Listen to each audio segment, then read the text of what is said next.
ایک دفعہ کا ذکر ہے کہ کسی گاؤں میں بہت ہی غریب دھوبی رہتا تھا۔ کپڑوں کی دھلائی کے ساتھ ساتھ اسے آسمان کو قریب سے دیکھنے کا بہت شوق تھا۔ وہ اور اس کی بیوی روز دھوبی گھاٹ پر کپڑے دھونے جاتے تھے۔ ایک روز جب اس کی بیوی کپڑوں کو سکھا رہی تھی، اس کی نظر آسمان پر پڑی۔ کیا دیکھتی ہے کہ آسمان سے ایک ہاتھی اڑتا ہوا زمین پر اتر رہا ہے۔ جیسے ہی وہ زمین پر اترا وہ غائب ہو گیا۔ 2-3 روز تک وہ دونوں یوں ہی ہاتھی کو زمین پر اترتا دیکھتے رہے۔ انہوں نے فیصلہ کیا کہ کل وہ اس ہاتھی پر نظر رکھیں گے کہ ہاتھی زمین پر کیوں اترتا ہے اور پھر غائب ہو جاتا ہے، آخر ایسا کیوں ہے۔ اگلے دن دونوں شدت سے اس ہاتھی کا انتظار کرنے لگے، آسمان پر بار بار نظر دوڑانے لگے۔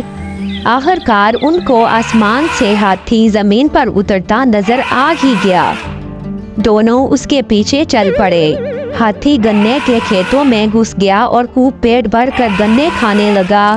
ہاتھی کا پیٹ بھرا اور اڑنے کی تیاری کرنے لگا۔ جیسے ہی اس نے اڑان بھری، دونوں میاں بیوی نے بھی ہاتھی کی دم پکڑ لی اور ہاتھی کے ساتھ اڑنے لگے۔ ہاتھی آسمان کی بلندیوں کو پہنچا تو دھوبی کیا دیکھتا ہے کہ ایک پہاڑ ہیرے سونے کے جواہرات سے چمک رہا ہے۔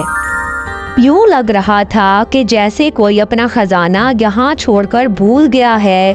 دونوں میاں بیوی کی آنکھیں کھلی کی کھلی رہ گئی۔ آخر ہاتھی پہاڑ پر اتر گیا۔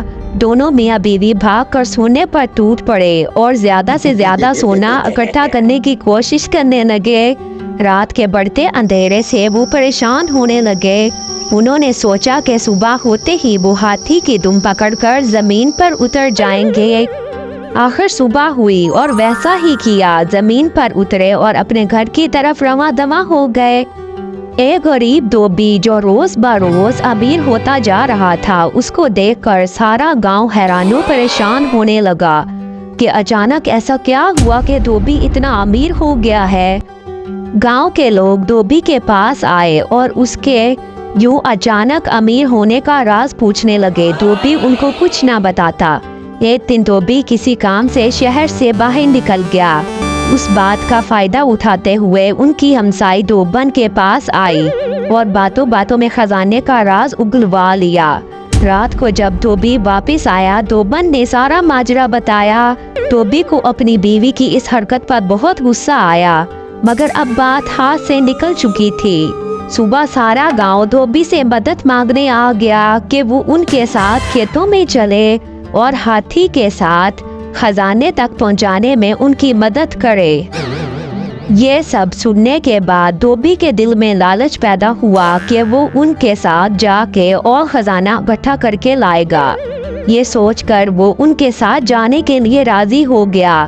اگلی صبح سارے گاؤں والے کھیتوں کی طرف نکل گئے اور آنکھیں آسمان پر جمائے بیٹھے تھے۔ ہاتھی زمین پر اترا اور گنے کھانے لگا۔ سب گاؤں والے اس طاق میں تھے کہ جیسے ہاتھی گنے کھا کے فارغ ہوگا تو سب اس کی دم پکڑ کر اس خزانے تک پہنچ جائیں گے۔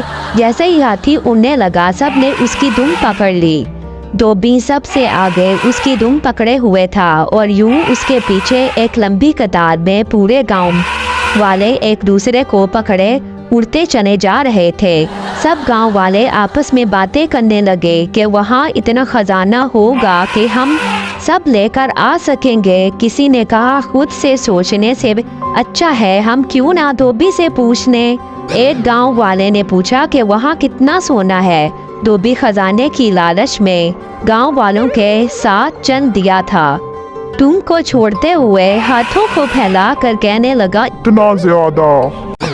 یہ کہنے کی دیر تھی کہ سب کے سب زمین پر گر پڑے اور ہاتھی مزے سے آسمان میں اپنی اڑان بھرنے لگا اور گاؤں والوں کو ان کی لالچ کی سزا مل گئی۔ تو پیارے دوستو، اس کہانی سے ہمیں یہ سبق ملتا ہے کہ لالچ بری بلا ہے۔ ہیلو فرینڈز، اگر آپ کو میری یہ سٹوری پسند آئی ہو تو میرے چینل کو لائک، شیئر اینڈ سبسکرائب ضرور کریں۔ Thank you.